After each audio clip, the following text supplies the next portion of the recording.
السلام علیکم، آپ دیکھ رہے ہیں کے نیوز ایچ ڈی۔ میں ہوں حارث علی شاہ گیلانی۔ چلتے ہیں آج کی اہم خبروں کی طرف۔ رخ کریں گے لاہور کا، جہاں سے رپورٹ کر رہے ہیں ہمارے نمائندے عرفان خان۔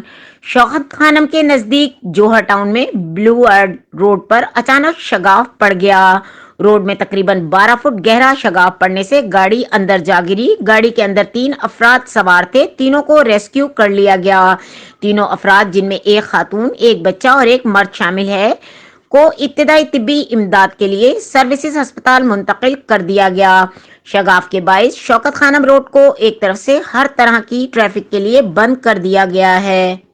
مزید خبروں اور اپڈیٹس کے لیے ہمارے ساتھ رہیے گا۔ تب تک کے لیے اپنا خیال رکھیے گا۔ اللہ حافظ۔